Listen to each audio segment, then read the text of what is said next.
চাকরির সুবাদে আমি ঢাকা থেকে চিটাগাং যাওয়ার একটা ছিল।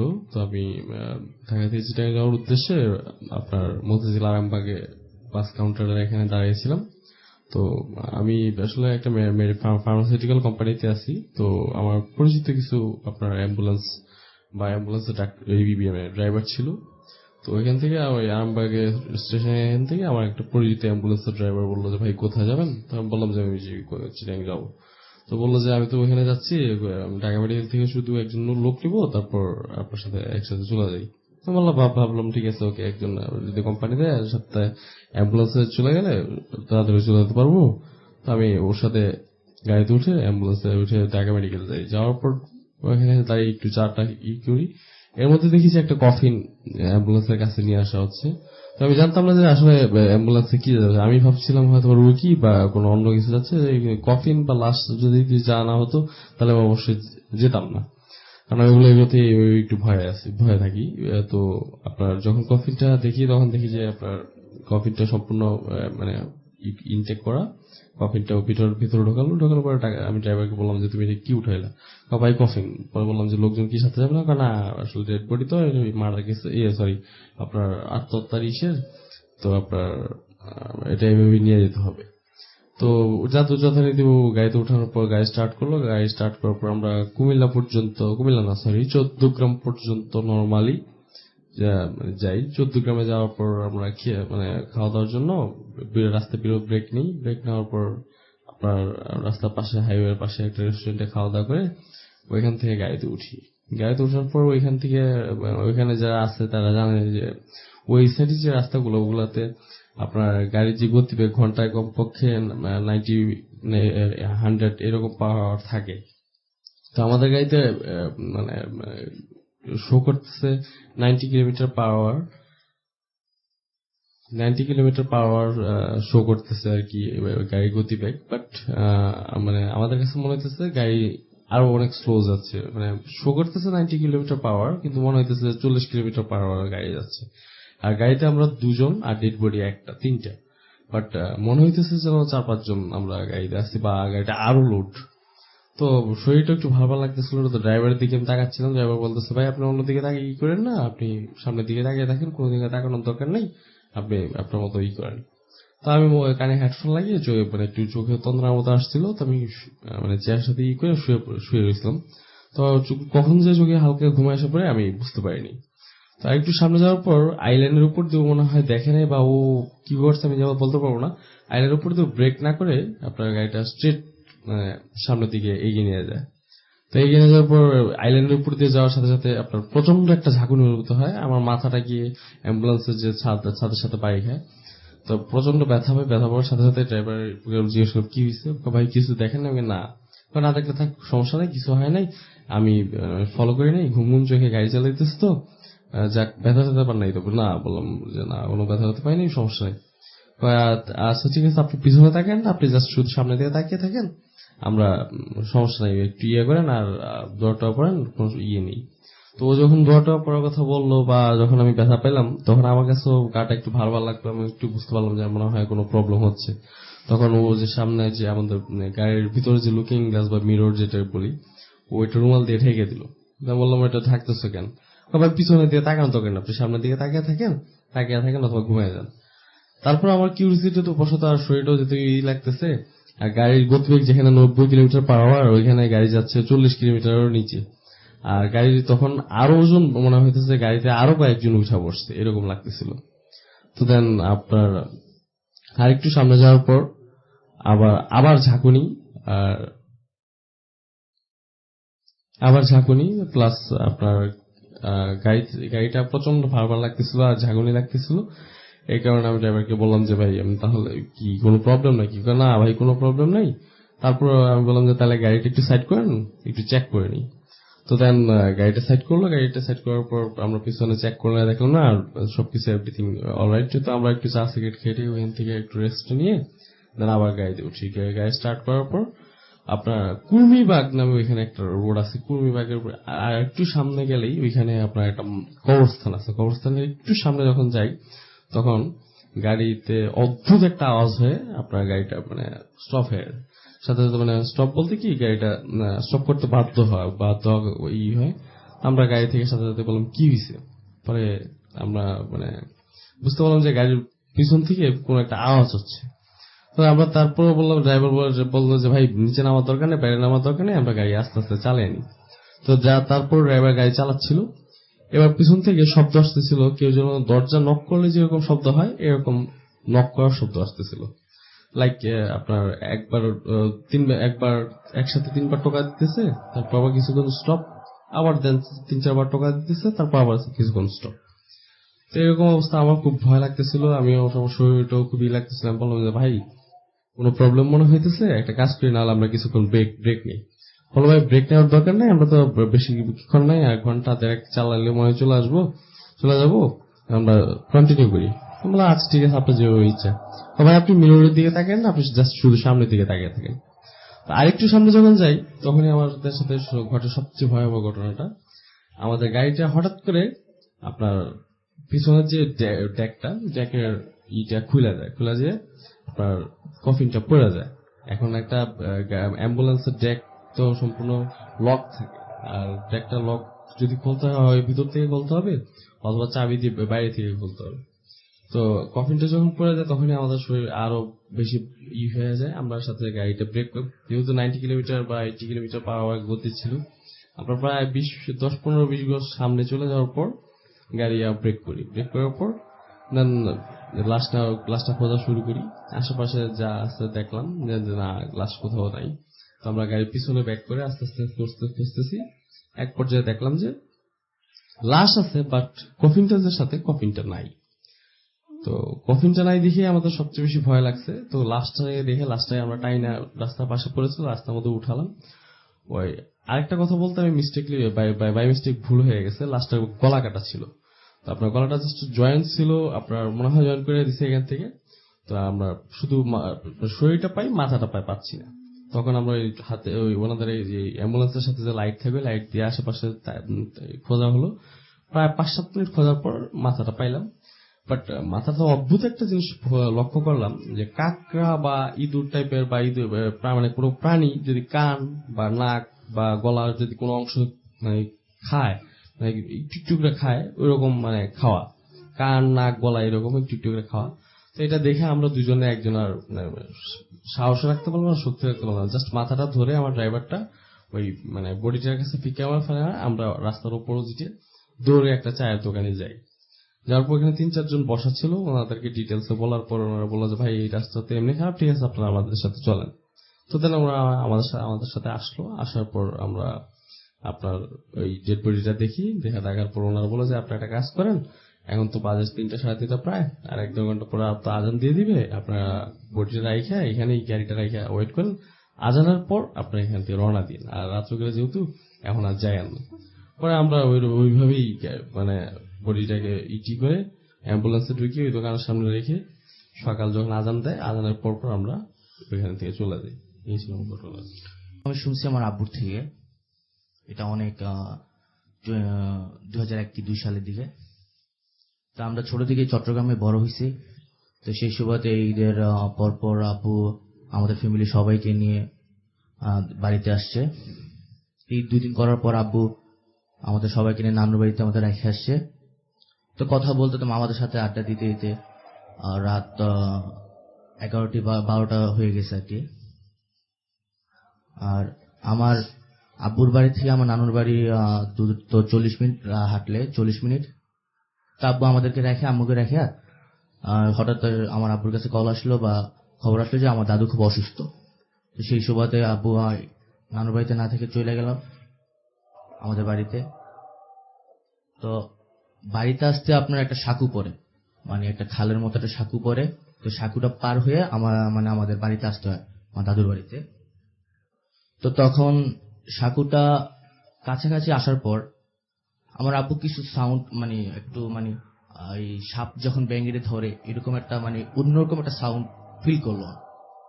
তা আব্বু গুলা পাত্তা দেয় না। তা আমার বুয়া একটু কবিরাজ ছিল, তা আমার আব্বু একটু দোয়া কালাম পড়া শুরু করলো। তো সাঁকুটা ছিল আপনার বাঁশের। তো বাঁশ দিয়ে যখন আমার আব্বু যাইতেছিল, তো বাঁশটারে মানে এই সাঁকুটার অনেকক্ষণ মানে ঝাঁকাচ্ছিল, মানে আব্বুকে পানিতে ফালাই দেওয়ার জন্য। তা আব্বু অনেকক্ষণ, আব্বু বুঝতে পারছে এই বিষয়টা স্বাভাবিক না, অনেকক্ষণ যাবত আব্বু মানে চেষ্টা করছে বাসটাকে ধরে রাখার জন্য, কিন্তু পারতেছে না। কিন্তু ওই ওই সাইড থেকে দেখতেছে কোনো সময় বিড়ালের আওয়াজ করতেছে, কোনো সময় কুকুরের আওয়াজ করতেছে, মানে এক একটা সময় এক একটা রূপ নিচ্ছে আর কি। তারপর যতটুকু সূরা কালাম পারে পড়তেছে, কিন্তু ছাড়তেছে না, মানে যথেষ্ট ট্রাই করতেছে আব্বুরে পানিতে ফলার দেওয়ার জন্য। অলরেডি আব্বু হাত ফসকে একটা হাত ধরা ছিল, পা গুলো পানিতে পড়ে গেছে। এরপরে ঝাঁকাইতেছে আব্বু, তখন মানে পারতেছে না। তা আব্বু যেই হোক কষ্ট কষ্ট কইরা ওই পারে গেছে। যাওয়ার পর আপনার পাশে একটা বাসজার ছিল, আমাদের বাসজার। মনে হচ্ছে যে বাসজারটা মানে একদম টোটালি মনে একদম ভাঙ্গা ছিল, ঘূর্ণিঝড় হইলে যেভাবে হয় সেরকম একটা মানে অবস্থা সৃষ্টি হচ্ছে, মানে বাসজারের যে অবস্থাটা। তা আমার আব্বু বুঝতে পারতো, মানে খুব ভয় পাইতেছে, কারণ এতদিন চট্টগ্রাম ছিল, হঠাৎ করে বাড়িতে আসছে অনেক দিন, অনেক বছর পর, এরকম জিনিসটা সে আশা করেনি। তো তারপর আমার আব্বুর হাতে একটা কালো টর্চ লাইট ছিল, অনেক বড়, তো একটা গরু আকৃতি ধারণ করলো। যে জিনিসটা আমার আব্বুর এতক্ষণ কুকুর সাজছে, বিড়াল সাজছে, বিভিন্ন পশু পাখি সাজছে, এখন গরু, এক লাল একটা গরু সাজছে। আমার আব্বুর দিকে মানে গাই দেওয়ার জন্য, মানে শিং দিয়ে আঘাত করার জন্য দৌড়ে আসতেছে। তো আমার আব্বু কি করলো, হাতে তার লাইটটা ছিল, সেই লাইট দিয়ে ওই গরুটার মাথায় মারে। তো মাথায় মারার পর জিনিসটা ভ্যানিশ হয়ে যায়, মানে জিনিসটা কি মানে পলকের মধ্যে ভ্যানিশ হয়ে যায়। তো ভ্যানিশ হওয়ার পর থেকে সাউন্ডটা আবার করতেছে, মানে ভ্যানিশ হওয়ার পর থেকে মানে আমার আওয়াজ সাউন্ডটা আবার করতেছে।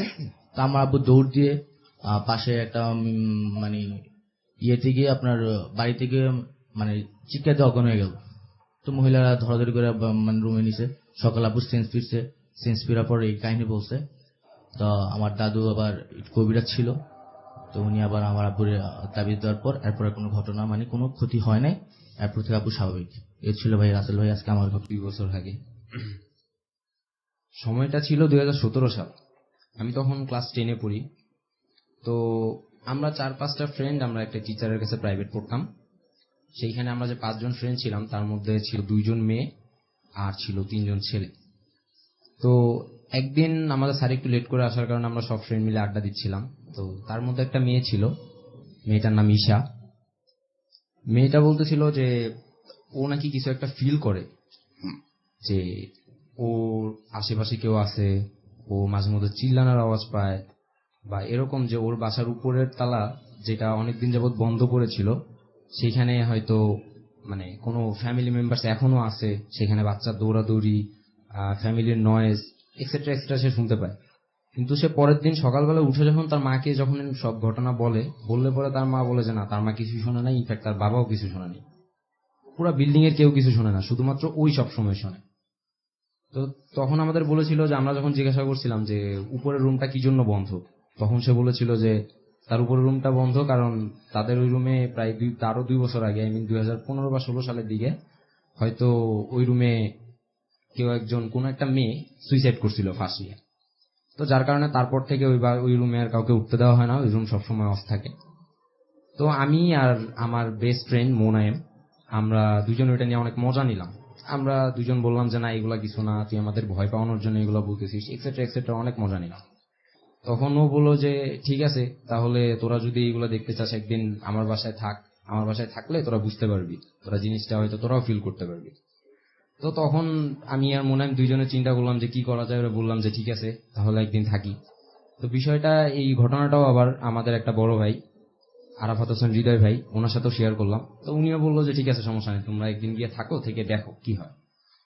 ওরা আমি আর মোনায়েম একদিন একটা ডেট ঠিক করলাম যে আমরা একদিন যাব, এখানে গিয়ে তারপর থাকবো। আমাদের ফ্রেন্ড ঈশাকেও আমরা বললাম যে আমরা অমুক দিন আসতেছি। তো আমরা দুজনেই আমাদের বাসায় কিছু জানাইনি, কিছু না জানাই জাস্ট এমনিতেই নর্মালি আমরা বলছি যে আমরা বাইরে থাকবো। তো সেই রিজনটা নিয়ে আমরা ওখান থেকে এসে আমাদের ফ্রেন্ডের বাসায় এসেছি। তো তার আগে আমরা আবার ঈশাকে বলে রাখছিলাম, আমি আর মোনায়েম, যে আমরা দুজন ওই রুমটাতেই থাকবো যে রুমটাতে তালা বন্ধ করা আছে, যে মেয়েটা সুইসাইড করছিল। আমরা বলছিলাম ওইটা হচ্ছে ঈশাদের নিজস্ব বাসা। দ্যাটস আমি বলছিলাম যে ওর বাবা থেকে যাতে যেভাবে হোক চাবিটা কালেক্ট করে আমাদেরকে দেয়, আমরা ওইখানে থাকবো। তো আমরা রাত্রে 10টা 10:30টার দিকে আমি আর মোনায়েম দুজনেই আমাদের ফোন, সাথে একটা টর্চ লাইট, কিছু খাবার, এক্সেট্রা এক্সেট্রা সবকিছু নিয়ে আমরা রুমের মধ্যে গেলাম। তালা খুলে আমরা রুমের মধ্যে গেলাম। অনেকদিন রুমটা বন্ধ থাকার কারণে রুমের মধ্যে অনেক ময়লা ছিল, সেগুলো মোটামুটি নিজেদের কাছে যেগুলো ছিল, মানে যন্ত্রপাতি ছিল আমাদের, সেগুলো দিয়ে আমরা ক্লিয়ার করলাম। ক্লিয়ার করার পর আমরা ওখানে একটা শোয়ার জন্য একটা করলাম যে আমরা এখানে রাত্রে শুয়ে তারপর কাটাবো। তো নিচে থেকে আমরা একটা লাইট আনছিলাম যাতে লাইটটা চালায় আমরা কিছুক্ষণ থাকতে পারি, আর একটা টেবিল ফ্যান আনছিলাম আমাদের ঈশার বাসা থেকে, ফ্রেন্ড যে ঈশা ওর বাসা থেকে। তো তারপর আমরা সেখানে আমি আর মুনায়েম রাত্রেবেলায় দুজন গল্প করি। গল্প করতে করতে করতে করতে দুজন বিভিন্ন ধরনের কথা বলতে বলতে ফোনে ইউটিউব নেট চালাইতে চালাইতে প্রায় 2টা বাজে। তখন আমি আর মুনায়েম চিন্তা করি যে রাত প্রায় 2টা বাজে, তো এখন ঘুমানো উচিত, কারণ পরের দিন আবার স্কুল আছে, স্কুলে যাইতে হবে, স্কুল তো মিস দেওয়া যাবে না। পরে আমি আর মুনায়েম দুজন ঘুমানোর জন্য রেডি হচ্ছি, এমন সময় হঠাৎ করে আমাদের রুমের লাইট জ্বালানো ছিল, হঠাৎ করে রুমের লাইট অফ হয়ে গেল, আমাদের যে টেবিল ফ্যানটা চলতেছিল টেবিল ফ্যান অফ হয়ে গেল। তো দুজন একটু চিন্তার মধ্যে বললাম, তারপর আবার চিন্তা করলাম যে না, লোডশেডিং স্বাভাবিক, এটা হইতেই পারে, এটা ব্যাপার না। পরে দুজনে মোবাইলে ফ্ল্যাশ জ্বালানোর চেষ্টা করলাম। যখন ফ্ল্যাশ জ্বালানোর জন্য আমরা ফোনটা অন করি, দুইজনের একজনের ফোনেও তখন টোটালি চার্জ ছিল না। যেখানে আমরা 5 মিনিট আগেও দেখলাম যে আমার ফোনে 70% চার্জ আছে আর মুনাইমের ফোনে 80% চার্জ আছে, তারপরেও সেখানে আমরা পরে দেখতে পাই যে আমাদের ফোন অন হচ্ছে না।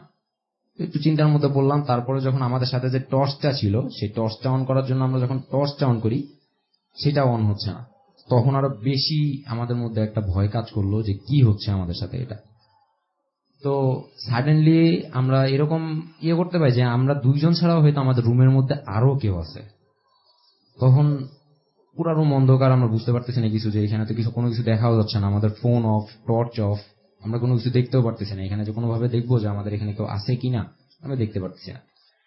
তো আমরা আস্তে আস্তে জানালার দিকে যখন আসলাম, জানালার দিকে বাইরে তাকায় দেখি যে সব জায়গায় কারেন্ট আছে, সব জায়গায় ইলেকট্রিসিটি আছে, বাট আমাদের রুমটার মধ্যে লোডশেডিং। তখন হঠাৎ করে আমরা আবার এরকম সাউন্ড পাই যে আমরা যে ইসে ছিলাম সেটা ছিল 6 তলা, তার উপরে হচ্ছে ছাদ। তো ওই বিল্ডিং এর ছাদে অনেকজন মানুষ একসাথে হাঁটাহাঁটি করতেছে। ইনফ্যাক্ট এরকম যে একটা মাঠে যদি ফুটবল খেলা হয় তাহলে সেখানে অনেক প্লেয়ার থাকে, আর সেই ছাদেও এরকম মনে হচ্ছে যে হয়তো উপরে ফুটবল খেলা হচ্ছে। তো দুইজনে চিন্তা ভাবনা করলাম যে এত রাত্রে তো ছাদে এত মানুষ আসার কথা না। তারপরও মোটামুটি একটা করলাম যে হয়তো আমাদের সাথে খারাপ কিছু হতে যাচ্ছে। তারপর আমরা যে রুমটা ছিলাম, আমাদের ফ্ল্যাটেই, আমাদের রুম থেকে পাশের রুম থেকে আমরা সাউন্ড পাই যে সেখানে কোনো একটা মহিলা তার মেয়েকে শাসন করতেছে, অনেক অনেক বকাঝকা করতেছে, কোনো একটা রিজনের কারণে অনেক বকাঝকা করতেছে। আমি আর মুনায়েম দুইজনের হাত ধরলাম, দুইজনের হাত ধরে পাশের রুমে যাওয়ার জন্য ট্রাই করলাম। গিয়ে দেখলাম কিছু নাই ওখানে, কিছুটা বাইরের থেকে আলো এসে কিছুটা দেখা যাচ্ছিল, তখন আমরা দেখলাম যে না, ওখানে কিচ্ছু নেই। তারপর সেইখান থেকে আমি আর মুনায়েম চিন্তা করলাম যে না, এখন আর এই রুমে থাকা যাবে না, যদি এখানে থাকি আমাদের সাথে আজকে রাত্রে হয়তো অনেক খারাপ কিছু হইতে পারে। তো বাইরে যাওয়ার জন্য ট্রাই করলাম। বাইরে যাওয়ার জন্য যখন ট্রাই করলাম তখন দেখলাম যে আমাদের যে মেন যে দরজাটা, সেটা কোনোভাবেই আমরা অন করতে পারতেছি না। আমরা যে খুলে যে বাইরে যাব, এটা কোনোভাবেই পসিবল হচ্ছে না। দরজা খোলা ট্রাই করলাম, জানালা খোলা ট্রাই করলাম, কোনোভাবেই কোনো জানালা বা দরজা, কোনো লক আমরা খুলতে পারতেছি না। তখন কি করব, দুজনে চিন্তা ভাবনা করলাম।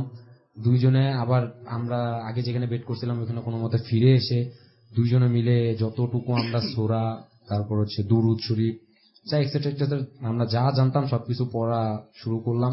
দুইজনে পড়লাম। দুইজনে অনেকটা ঘাবড়ে গেছিলাম। ইনফ্যাক্ট দুইজন রাতে সেই সময় অনেকটা ঠান্ডা পড়ে গেছিল। হয়তো সেই সময় 4টা থেকে 4:30 বাজে এরকম। আমাদের সাথে আরো হচ্ছে, বিভিন্ন সময় মনে হচ্ছে যে আমাদের পাশ দিয়ে কেউ ঘুরতেছে, বিভিন্ন সময় মুনাইমের মনে হচ্ছে ওরে কেউ ডাকতেছে, আমার মনে হচ্ছে আমার পাশ থেকে আমার কেউ ফিস ফিস করে কোনো কথা বলতেছে। এরকম হইতে হইতে হইতে হইতে একটা সময় আমাদের কানে ফজরের আজানের সাউন্ড আসে। যখন আমাদের কানে ফজরের আজানের সাউন্ড আসে তখন চিন্তা করি যে না, এখন হয়তো আমরা কিছুটা সেফ, এখন আর কোনো মতেই রুমের মধ্যে থাকা যাবে না। তখন অনেক চেষ্টা করে, অনেক রুমে অনেক ধাক্কাধাক্কি করে, অনেক কিছু ট্রাই করে, অনেকক্ষণ ট্রাই করার পরে রুমের দরজাটা খুললো। যখন খুললো আমি আর মুনায়েম আমাদের দুইজনের ফোন আর টর্চটা নিয়ে একটা দৌড় দিই। এক দৌড় দিয়ে আমাদের ওই বাসার থেকে কিছুটা সামনে একটা মসজিদ ছিল, আমরা এক দৌড়ে মসজিদে যাই দুইজনেই। মসজিদে যাওয়ার পরে দুইজনে উজু করে ফজরের নামাজ পড়ি। ফজরের নামাজ পড়ার পর আমরা হুজুরের সাথে কথা বলি, হুজুরকে সবকিছু বলি ডিটেলসে ঘটনাটা। হুজুরকে বলার পরে হুজুর আমাদেরকে ঝেড়ে দেয়, হুজুরা যেভাবে ছাড়ে সেভাবে ঝেড়ে দেয়। ঝেড়ে দেওয়ার পরে বলে যে তোমরা আর ওই বিল্ডিং এর আশেপাশে কখনো যেও না, আর এইগুলা অনেক সময় থাকে, তো এইগুলার সাথে এরকম মানে মজা করা ঠিক না, নিজের লাইফ নিয়ে এরকম রিস্কির ভিতরে যাবা না কখনো। তারপর আমরা দুইজন সকালবেলায় বাসায় চলে আসি, আমাদের যার যার বাসায় চলে আসি। বাসায় আসার পরে গোসল করে আমাদের তখন আর শরীরে এতটুকু শক্তি ছিল না যে আমরা তখন আবার স্কুলে যাব। তো আমরা যার যার মতো বেডে শুয়ে পড়ি। তারপর থেকে প্রায় এক সপ্তাহ মতো আমাদের দুইজনেরই জ্বর ছিল। এক সপ্তাহ পরে আমরা যখন সুস্থ হয়ে আমরা যখন স্কুলে ব্যাক করি, তখন আমাদের ফ্রেন্ড ঈশা, যার বাসায় আমরা ছিলাম, সে আমাদেরকে বলে যে তোরা সকালবেলায় আমার দরজায় নকও করলি না, কোনো কিছু করলি না, তোরা আমার বাসার সামনে চাবিটা দিয়ে চলে গেলি, এটা তো ঠিক হলো না, আমার তো একবার ভুলে যাবে। আমি চিন্তা করতেছিলাম তোরা এই 7 দিন স্কুলে আসলি না, কিন্তু আমরা কিন্তু ভাইয়া ওই চাবিটা লকও করি নাই বা রুমটাও লক করি নাই, আমরা জাস্ট দরজা খুলে আমরা দৌড়ে চলে আসছিলাম।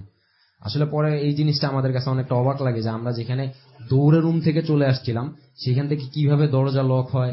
আবার টেবিল ফ্যান, ইনফ্যাক্ট যে লাইটটা আমরা নিয়ে আসছিলাম, টর্চ লাইটটা নিয়ে আসছিলাম, সবকিছু ওইখানে ওই বাসার ওখানে ছিল। তো এই জিনিসটা আমাদের আসলে অনেক অবাক লাগে যে আমরা যেগুলো নিয়ে আসি না, যেগুলো সবগুলো রুমের মধ্যে রেখে আসছিলাম, সেগুলো কিভাবে আবার ওর বাসার সামনে আসে। তারপর থেকে এই পর্যন্ত এখনো পর্যন্ত ওই ঘটনাটার ব্যাখ্যা আমরা পাই নাই।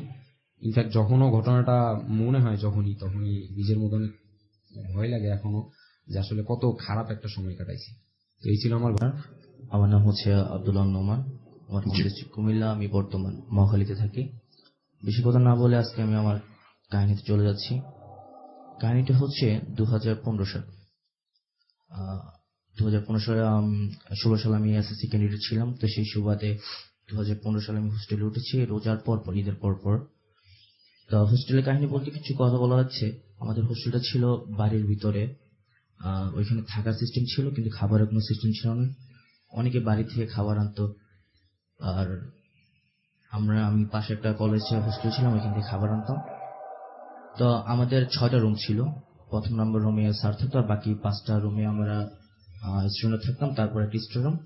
তারপর আমি কাহিনী চলে যাচ্ছি। ঈদের পর স্যার, তখন আমাদের যে গার্ড স্যার ছিল তখন তিনি আসেনি।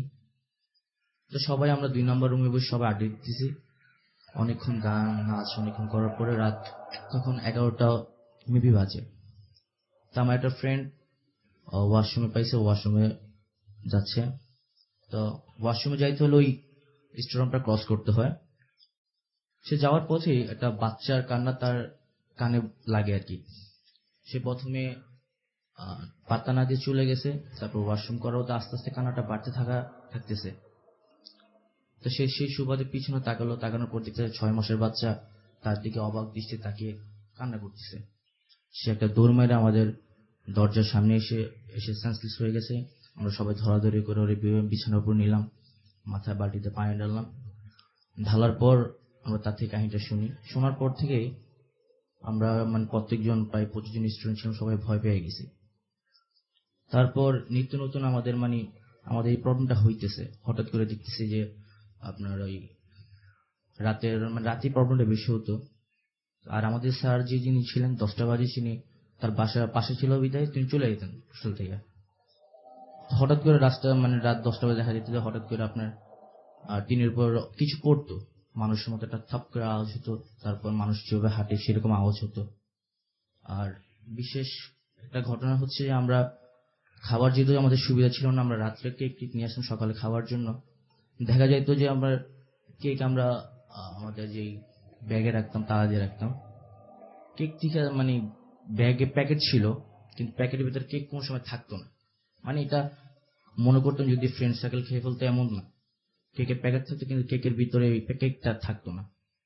তো একদিন ঝগড়ার বিবাদে আমাকে 6 নম্বর রুম থেকে 4 নম্বর রুমে ট্রান্সফার করা হয়। তো এই রুমটা দীর্ঘদিন বন্ধ ছিল। তারপর আমি আমার একটা ফ্রেন্ড ছিলাম, তো ওই 4 নম্বর রুমে যাওয়ার পর থেকে আমার সাথে এই কাহিনীটা হয়েছে। তো ওই রুমে যাওয়ার পর যে আমার একদম দুই দিকে দুই সাইডে আমরা দুজনে থাকতাম। ওই রুমে 4 জন থাকতে পারতাম, কিন্তু কোনো সময় আমরা 4 জন ছিলাম না, 2 জনই স্যার রাখতো। কেন রাখতো স্যার সেটা ভালো জানতো। তা আমি রাত যখন হইতো তখন ফিল করতাম যে আমার পাশে কেউটা আছে। এটা আমি ফিল করতাম যে আমার পাশে এটা ফিল করতাম যে পাশে কি যেন আছে আমার। আর প্রচুর একটা মহিলার কান্নার আওয়াজ শুনতাম, মাঝে মধ্যে ঝুমুরের আওয়াজ, বা মাঝে মাঝে খুব চিৎকার করে কান্না। এইটা দিকে আমি নিতান্ত খুব ভয় পাইতেছি। তারপর আমি ফ্রেন্ডের সাথে শেয়ার করলাম, তারা নাকি সেটা শুনতেছে। তো তারপরে আমি এটা পাত্তা না দিয়ে মৃত্যু হইতেছে, আমি তার পাত্তা দিতাম না। তো একদিন যে আমার রুমমেট ছিল সে বাড়িতে চলে গেছে, তো আমি রুমে একা ছিলাম। সবাই আড্ডা মাড্ডা দিলাম, স্যার যাওয়ার পরে খাওয়া দাওয়া হইলো, সবাই ঘুমাইতে পড়তে 12টা বাজলো। সবাই সবার রুমে চলে গেছে, আমি আমার রুমে একা শুয়েছি। তো মনে হয় আধা ঘন্টা মনে হয় আমি ঘুমাইনি। আমি ফিল করতেছি একটা কান্না আমার কানে বাজতেছে। তা আমি এটা পাতা না দিয়ে আমি একদম চোখ বন্ধ করে হাত মুখ শুয়ে আছি। তা আমি কিছুক্ষণ পরে ফিল করতেছি মনে হয় আমি ভাসতেছি, এরকম কিছু একটা ভাসতেছি আমার মনে হচ্ছে। তারপর আমি চোখ খুললাম। চোখ খোলার পর আমি যা দেখলাম তা আসলে আমি কোনো সময় দেখার জন্য প্রস্তুত ছিলাম না। একটা সাদা পরা কাপড় পরা এক মহিলা, তার মুখটা খুব বিবর্ষ ছিল, দাঁতগুলো মনে হয় কিছুটা খাইছে, খুব রক্তাক্ত, চোখের জায়গায় নেই। আর চুলগুলো মনে হয় সাপের যেভাবে যেভাবে প্যাঁচে ওইরকম আর কি। তা আমি যতটুকু দোয়া জরুর পর আমি পড়তেছি, কিন্তু আমার কোনো কাজ হচ্ছে না। হাত পা লাগার খুব ট্রাই করতেছি, হইতেছে না। চিল্লা দেওয়ার ট্রাই করতেছি, কিছু হইতেছে না। অনেকক্ষণ যাবত এরা হইতেছে। তারপর হঠাৎ করে আমি দেখতেছি আমি না হাত পা লাগতে পারছি, চিল্লান দিলাম। তারপর আমি সেন্সলেস হয়ে গেলাম। আমার ফ্রেন্ডস সবাই আসলো, দরজা ভাঙার পরে আমার পানি টানি ঢাললো, তারপর আমি ঠিক হইলাম। তারপর আমি আমার আগে যারা ছিল আমাদের হোস্টেলে, আমি বড় ভাইদেরকে জানালাম যে ভাই আসলে এই কাহিনীর ব্যাপারে আপনারা কিছু জানেন কিনা। তো উনি আমাকে বললো যে 4 নম্বর রুমে আমরা যখন ছিলাম তখন 4 নম্বর রুমটা খুব অফ ছিল, তোমরা হয়তোবা স্টুডেন্ট বেশি সেই জন্য হয়তোবা খুঁজতে, কিন্তু 4 নম্বর রুমটা কিসের জন্য বন্ধ ছিল আমরা জানতাম না, হয়তোবা কিছু আছে। আর আমরা কিছু আন্দাজ করছি যে এরকম কিছু না আছে, কিন্তু স্যার আমাদেরকে কোনোদিন বলেনি। তা আমরা প্রতিনিয়ত আপনার এই কান্না বা আমার সাথে নিত্য এটা হইতেছে, বাচ্চার কান্না বা মহিলার হাসি ঝুমুরা আমার সাথে হইতেছে। তো হওয়ার পর আমি আমার আব্বুকে জানালাম। তো আব্বু আবার এক হুজুরের সাথে কথা বললো, হুজুরকে নিয়ে তো আমি আমার হোস্টেলে একদিন গেলাম। যাওয়ার পরে উনি অনেকক্ষণ আমার হোস্টেলটা ঘোরার পর আমার থেকে জানলো, আমার ফ্রেন্ড থেকে জানার পরে উনি আমার কিছু বললো না, তা আমার আব্বুকে বলছে আর কি। তা আমার আব্বু থেকে আমার শোনা যে দীর্ঘদিন প্রায় অনেক বছর আগে এটা একটা মহিলা হোস্টেল ছিল, এটা একটা লেডিস হোস্টেল ছিল। তো একটা মেয়ে বিয়ে হওয়ার আগে সন্তানের মা হয়ে গেছিল। তো এখানে বাচ্চারা অনেকদিন সে বাড়িতে যায় না, এখানে বাচ্চারা প্রসব করছিল। তারপরে তার যে বয়ফ্রেন্ড ছিল সে এই বাচ্চাকে স্বীকার করেনি। তো 2-3 মাস যাওয়ার পর সে যখন তার ওই বয়ফ্রেন্ড তার বাচ্চাকে স্বীকার করতেছে না, তারপর নাকি সে তার বাচ্চাকে নিজে হাতে হত্যা করে নিজে ওই 4 নম্বর রুমে আমি যে বেডে ঘুমাইতাম ওই বেডের উপরে সে ফাঁসি দিছে। তারপর নাকি তারপর থেকে নাকি হোস্টেলে অনেকদিন বন্ধ ছিল, কারণ তারপর থেকে নাকি তার আত্মা বা লেডিস হোস্টেল অনেক বছর অফ ছিল, এটা প্রায় 15 বছরের মতো। তো অফ থাকার কারণে তারপর আমাদের আগের যারা 2 বেশ সিনিয়র ছিল তাদের থেকে স্টার্ট হয়েছে, কিন্তু তাদের সময় 4 নম্বর রুমটা অফ ছিল। এটা আমাদের স্টুডেন্ট সংখ্যা বেশি হওয়ার কারণে আমরা ওই রুমে ছিলাম আর কি। এই হচ্ছে ভাই। আসসালামু আলাইকুম, আমি আবিরা, আমি চিটাগাং থেকে বলছি। আজকে আমি যে ঘটনাটি শেয়ার করব সেটি মূলত আমার সাথে ঘটা। এটি ঘটেছে গত মঙ্গলবার। আমি এইচএসসি সেকেন্ড ইয়ারে পড়ি, তো আমাকে রাত্রিরে পড়তে হয়। তো আমি পড়তে দেখা যাচ্ছে যে 1টা বেজে গেছে, সাডেনলি কারেন্টটা চলে যায়। কারেন্টটা চলে যাওয়ার পরে আমি চিন্তা করছি আর তো পড়ে লাভ নেই, কারেন্ট চলে গেছে, তো পড়বো না। এমন করে আমি ঘুমের প্রিপারেশন নেওয়া বলতে গেলে দোয়া পড়তেছি। এরকম আমি সাডেনলি খেয়াল করলাম যে আমার আশেপাশে অনেকক্ষণ সাউন্ড হচ্ছে, লাইক মামির রুমে ফ্রিজ আছে, ফ্রিজের দরজা ওপেন আর অফ হচ্ছে এরকম। সেদিন আনফর্চুনেটলি বাসায় কেউ ছিল না, বাসায় আমরা 2 বোন আর আমার মামি থাকি। তো দরজা খুলছে আর বন্ধ করছে এরকম, আমি চিন্তা করলাম যে হয়তো আমি ভুল শুনছি। তারপরে চিন্তা একবার চেক করে আসি। তো মোবাইলের ফ্ল্যাশ লাইটটা আমি দিয়ে ওইখানে আমি গেলাম, যার পরে দেখলাম যে ফ্রিজটা ওপেন। তো চিন্তা করলাম যে আমি কখন খুললাম বা কখন খোলা ছিল খেয়াল করলাম না, আমি ওটা অফ করে দিলাম। আমি ওটা অফ করে রুমে আমি ড্রয়িং রুমে ঘুমাই, ড্রয়িং রুমে এখানে খাট আছে, এখানে ঘুমাই। তো ড্রয়িং রুমে এসে বসে শোবো, তখনই আমি খেয়াল করলাম যে আপুর রুমে কেউ দরজাটা বন্ধ আর খুলছে, এরকম একটা অবস্থা। তখন আমি ভয় পাইনি, আমি জাস্ট কিচেন রুমে যাই, মোবাইলে ফ্ল্যাশ লাইট দিয়ে আমি ফার্স্টে কিচেন রুমে যাই, কিচেন রুমে গিয়ে দেন ওই রুমে যাই, একটা বটি হাতে নিয়ে ওই রুমে যাই, কজ জানি না কখন কি হতে পারে। তো দেখলাম যে সবকিছু নর্মাল, দরজাটাও খোলা। দেন আবার জানালা গুলো চেক করলাম যে খোলা আছে কিনা, দেখলাম যে না, সবকিছু ঠিকঠাক আছে। আমি আবার শুতে চলে যাই, আবার সে একসাথেই ফ্রিজ খোলার সাউন্ড হচ্ছে, দরজা তিনটা বন্ধ আর খুলছে, কিচেন রুমটা। আমি তখনই ভয় পাই, চিন্তা করলাম যে পাশের বাসাতেই আমার আরেকটা মামি থাকেন, চিন্তা করলাম যে তাড়াতাড়ি কাছে যাই। সাডেনলি আমি খেয়াল করলাম যে আমার পুরো 2 পা অবশ হয়ে গেছে। দেন আমি বললাম যে না, কিছু খারাপ কিছু হচ্ছে, আমাকে দোয়া পড়তে হবে। তো আমি আয়াতুল কুরসি পড়ার ট্রাই করি, দেখলাম যে না, আয়াতুল কুরসি আমি ভুল পড়ছি। তো চিন্তা করলাম যে নার্ভাস হয়ে গেছে, তাই এমনটা হচ্ছে। আমি অনেককেই কল দিলাম, রাতের প্রায় 2টো বাজে, কেউ অতটা খেয়াল করেনি সম্ভবত। তো আমি যেগুলো ফেসবুকে ঢুকে আমি আমার স্যারকে নক দিলাম যে স্যার আমার এমন একটু প্রবলেম হচ্ছে, আপনি আয়াতুল কুরসিটা একটু লিখে দেন। স্যার বললো যে কি হয়েছে, আমি বললাম যে আমি সব ঘটনা পরে বলবো, আপনি একটু লিখে দেন। তো স্যার লিখে দিল, লিখে দেওয়ার পরে আমি ফার্স্টে পড়াপড়ি চিন্তা করলাম যে, দেখলাম যে না, সাউন্ড গুলো একটু বন্ধ হয়েছে, যেহেতু খারাপ কিছু হয়েছে আমি আয়াতুল কুরসিটা জোরে পড়ি, আয়াতুল কুরসিটা জোরে পড়া শুরু করি। পড়াশোনা সবকিছু নর্মাল, আমি সব দোয়া কালাম করে ঘুমাই যাই। এর পরের দিন সকালে আমি কলেজ, কোচিং এমন এগুলো করতে করতে রাতের 7টা বেজে যায়। আমি ঘরে এসে শাওয়ার করি, শাওয়ার করে এসে আমার কাজিনরা পড়ে আমার কাছে, তো তাদেরকে পড়াই। এইভাবে পড়তে রাতের প্রায় 12টা বাজে। দেন আবার সে সাউন্ড, দরজা খুলছে, অফ করছে। এবার তো এইসব সাউন্ড হতে চিন্তা করলাম যে না, এগুলো নেওয়া যাবে না। আমি তাড়াতাড়ি করে উজু করে তাহাজ্জুদে নামাজ পড়ি। তাহাজ্জুদে নামাজ পড়ার পর তখন আমার ফিল হচ্ছে আমার আশেপাশে কেউ একজন আছে। তারপরে উজু করা অবস্থায় ছিলাম, তাই আল্লাহর রহমতে কিছু হয়নি। আমি আবার ঘুমিয়ে যাই। পরের দিন সকালে তাড়াতাড়ি উঠে মামিকে বললাম যে মামা এই প্রবলেম হয়েছে, এটা সলভ করা দরকার। তো আমার মামা বলছে তুমি আগে বলোনি কেন যে প্রবলেমটা হচ্ছে, 2 দিন ধরে প্রবলেমটা হচ্ছে। তো আমি বললাম যে আচ্ছা মামা, বলি নেই, রাতের বেলা সবাই ভয় পাবে এরকম কিছু একটা চিন্তা করে আমি বলি নেই, বাট প্রবলেমটা সলভ করা দরকার। তো মামা মসজিদের ইমামকে ডেকে নিয়ে আসেন। উনি বিল্ডিং এ ঢুকবেন না, বলতেছে কি না এখানে প্রবলেম আছে, আমি বিল্ডিং এ ঢুকবো না, আমাকে বাইরে বসার ব্যবস্থা করে দাও। তো বাইরে বসার ব্যবস্থা করে দেওয়া হলো। দেন এরকম করার পর হুজুর বলতেছে কি তুমি কি ছাদে যাও দুপুরে বা রাতে? আমি বললাম যে হ্যাঁ হুজুর, আমি দিনের বেলা যাই না, রাতের বেলা মাঝে মধ্যে 1 বা 2 বার এইভাবে যাই। তো বলে রাখি যে আমাদের নানু বাসার বিল্ডিংটা 4-5 তলা কনস্ট্রাকশনের কাজ চলছে, মানে এখন কমপ্লিট না, জাস্ট পিলার আর ছাদটাই দেওয়া হয়েছে। তো এরকম আর 3 তলা পর্যন্ত কমপ্লিট।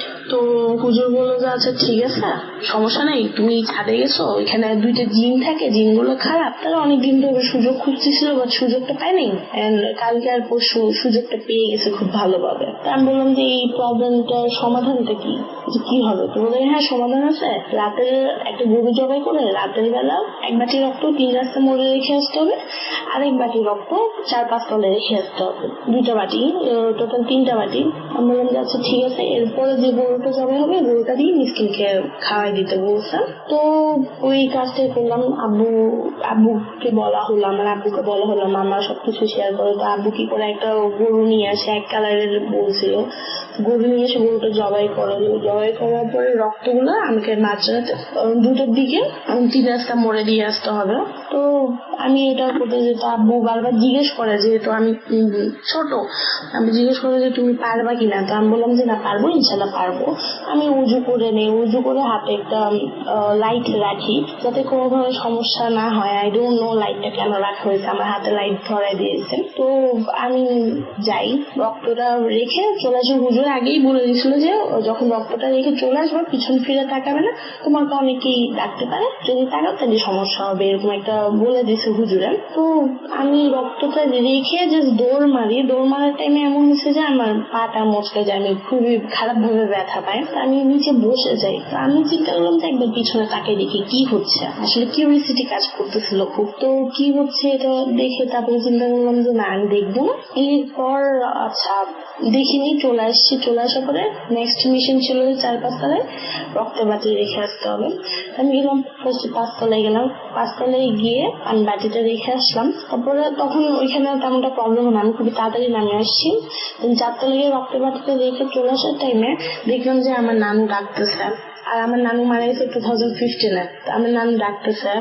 এরপরে আমার মামা ডাকতেছে, আমার মামা মারা গেছে তাই 5 থেকে 6 বছর এমন হবে।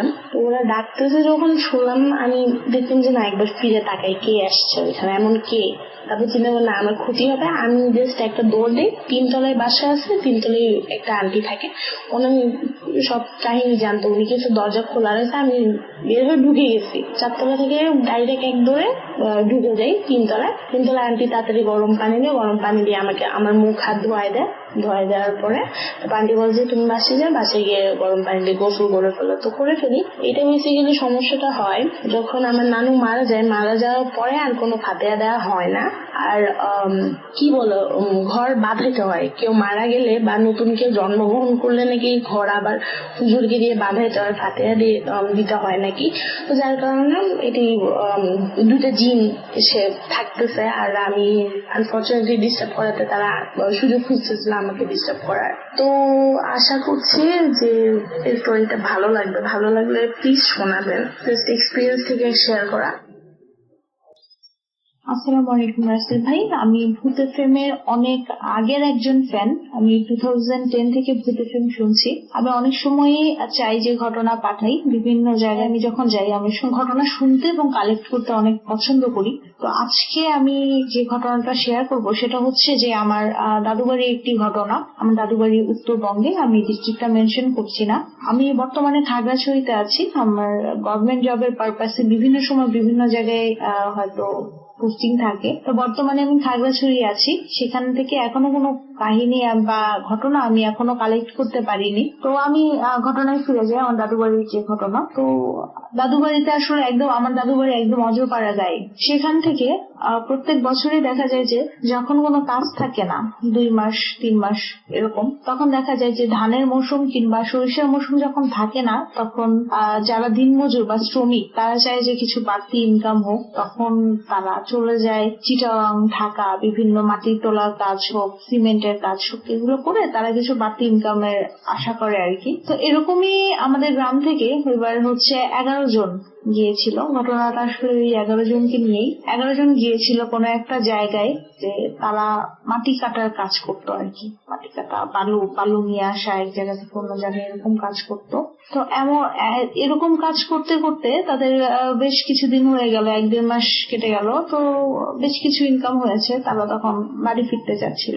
তো দিনমজুর মানুষ, তারা ট্রাকেই বাড়ি ফিরছিল, কিন্তু দুর্ঘটনা বশত আর কি ট্রাকটি একদম অ্যাক্সিডেন্ট করে আমাদের গ্রামের যে 11 জন ছিল তারা, ওই 11 জন সহ আর যারা যারা ছিল সবাই স্পট ডেথ, মারা যায়। তো গ্রামে একটা শোকের ছায়া চলে আসলো যে একসাথে 11 জন মারা গেল একই গ্রামের। তো এরকম করতে করতে তাদের লাশ নিয়ে আসা হলো রাতে লাশ নিয়ে আসার পরে, তো রাতে আর জানাজা হলো না, সকালে নামাজে জানাজা হবে। নামাজে জানাজা যখন শুরু হলো তখন দেখা গেল 11টা লাইট। আমি বোঝাচ্ছি যে 11টা লাইট বলতে, আমি যদি অনেকগুলো বরফ একসাথে করি, বরফ একসাথে করলে যে চাকতির মতো হবে, সেটা যদি লাইটিং করে, তো এরকম লাইট নূর যেটাই বলেন আপনি, সেই রকম 11টা নূর সেই 11টা লাশের সামনে ছিল যতক্ষণ জানাজা হচ্ছিল, আমাদের জানাজা যতক্ষণ হচ্ছিল। সবাই দেখেছে, গ্রামের সবাই দেখেছে যারা জানাজায় উপস্থিত ছিল। এবং জানাজার শেষে যখন লাশগুলোকে কবরস্থ করা হলো, তখনও কবরের আশেপাশে এই 11টা লাইট ঘুরপাক খাচ্ছিল এবং হুট করে এগুলো ভ্যানিশ হয়ে গেল। দাফনের পরে। তো গ্রামের সবার একটা কথা যে আসলেই এরা তো দিনমজুর ছিল, হালাল ইনকাম করতো, ঘাম ঝরিয়ে ইনকাম করতো। তো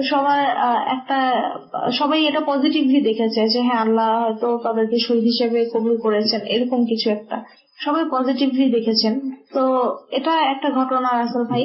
তো আমার কাছে আরো অনেক ঘটনা আছে, আমি এটি যদি নির্বাচিত হয় আমি হয়তো পরবর্তী ঘটনাগুলো পাঠাবো। তো আজকে এ পর্যন্তই, নেক্সট উইকেও ইনশাল্লাহ আমি ঘটনা পাঠাবো। আর ভূত এফএম এর সবাইকে একটা কথাই বলছি, ভূত এফএম শুধু শুনলেই হবে না, ঘটনার মধ্যে আপনাকে যেতে হবে, ইমাজিনেশন পাওয়ার আপনার থাকতে হবে, ফিল থাকতে হবে, তাহলে আপনি ঘটনা শুনলে আসলেই সেটা আপনি বিলিভ করতে চাইবেন। এছাড়া মনে হবে যে না আসলেই কোনো ঘটনা কেউ বলছে না, এরকম আর কি। তো ধন্যবাদ সবাইকে। আশা করি নেক্সট টাইম আমি আবার